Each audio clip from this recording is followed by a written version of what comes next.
एक कहानी दो औरतों की, दोनों के जीवन में एक ही घटना एक साथ घटी। दोनों का फैसला बिल्कुल एक सा और अंजाम था। साक्षी अब जीना नहीं चाहती थी, खत्म कर देना चाहती थी इस जीवन को। दिमाग में केवल एक ही बात घूम रही थी, फैसला हो चुका था, बस अंजाम कैसे देना है यही सोच रही थी। चारों तरफ अंधेरा ही अंधेरा था। अपने ही विचारों में खोई साक्षी फर्श पर ही बैठी न जाने कब से फर्श को ही घूरे जा रही थी। पति की बेवफाई ने साक्षी को अंदर तक तोड़ दिया था। उसकी कही गई बातें दिल और दिमाग में सूर की तरह चुभ रही थी। इस बार तो आनंद ने हद ही कर दी।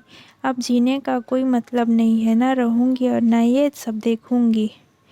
दो बच्चे गहरी नींद में सो रहे थे। एक नज़र उनका देखा, उन पर प्यार से हाथ फेरा। आंखों में आंसू का एक कतरा भी नहीं था। उसने मन ही मन एक दृढ़ निश्चय कर लिया था।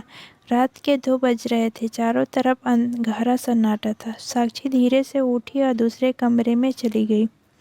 गले में फंदा डालने ही वाली थी कि कुछ थम से गिरने की आवाज़ आई। साक्षी का 2 साल का बेटा जोर जोर से रोने लगता है। तभी साक्षी की 6 साल की बेटी चिल्लाती है, मम्मी बाबू बेड से गिर गया है। अब कहाँ हो, देखो ना बाबू कितना रो रहा है। साक्षी, बाबू बेड से नीचे गिर गया है, दौड़कर दूसरे रूम में आई और बेटे को गोद में उठा लेती है और अपने सीने से लगा लेती है। बेटी रोते हुए बोलती है, अब कहाँ चली गई थी मम्मी?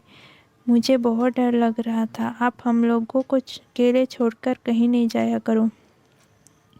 मुझे अकेले बहुत डर लगता है। साक्षी अपने दोनों बच्चों को अपने सीने से लिपटा लेती है और रोने लगती है।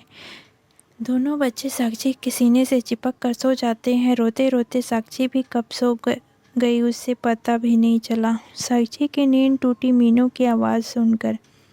मीनू साक्षी के घर की कामवाली बाई। अरे मैडम जी, आपने बाहर का गेट खुला क्यों छोड़ दिया है? क्या बात है, आप अभी तक सो रही हैं? तबीयत ठीक नहीं है क्या? साक्षी हड़बड़ा कर उठती है। तबीयत अपने आप को संयमित करते हुए बोलती है, हाँ थोड़ी तबीयत खराब है। घड़ी में टाइम देखा तो 8 बज गए थे। ऐसे तुझे इतनी देर कहाँ हो गई? मीनू थोड़ा रुहासे स्वर में बोली। अरे मैडम जी, चौथी गली में जो शर्मा जी रहते हैं ना, उनकी बहू ने फांसी लगाकर आत्महत्या कर ली। 2 बच्चे हैं उसके, एक 10 साल की बेटी और 6 साल का बेटा। साक्षी का दिल धक से रह गया। अपनी साड़ी ठीक करते हुए बोली, कब हुआ ये? मीनू बोली, रात में ही हुआ है मैडम जी। सुना उसके मर्द ने दूसरी औरत रख ली है। मुआ अभी तक आया भी नहीं है। अचानक से साक्षी का रुख कड़वा हो गया। ठीक ही किया।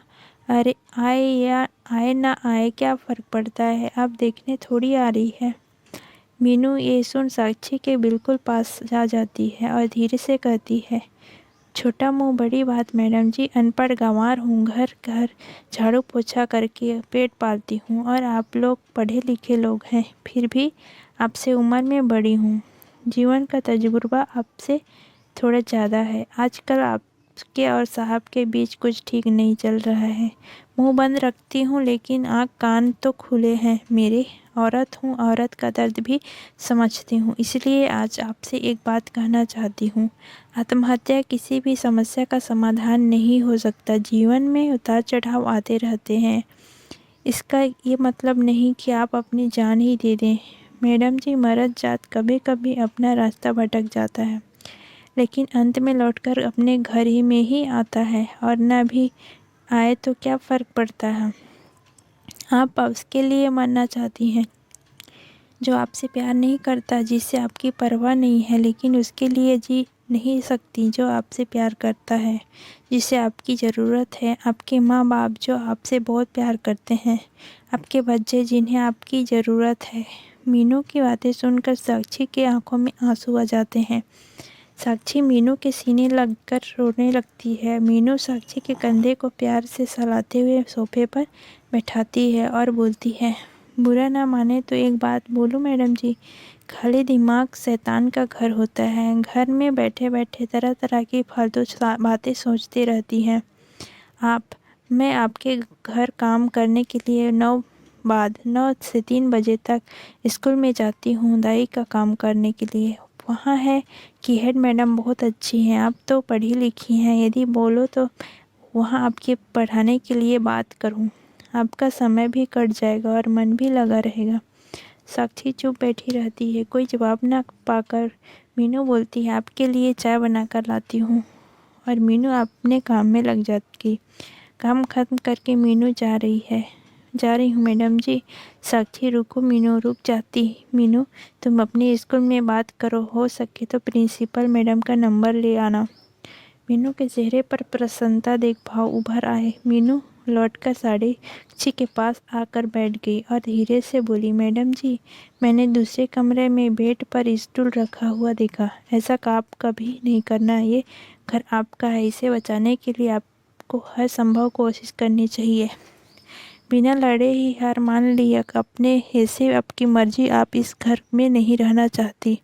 तब कई रास्ते खुले हैं, कोर्ट कचहरी। इतना बोलकर मीनू थोड़ी देर चुप हो जाती है। मीनू साक्षी के हाथों को अपने हाथों में लेते हुए बोलती है, मैडम जी एक सिनेमा में एक हीरो ने क्या डायलॉग कहा है, लड़ाइयाँ हमेशा लड़कर जीती जाती है, मर कर नहीं, क्योंकि मुर्दे कभी लड़ा नहीं करते। मीनू ऐसे हाथ नचाकर बोल रही थी जिसे देख साक्षी को हंसी आ गई।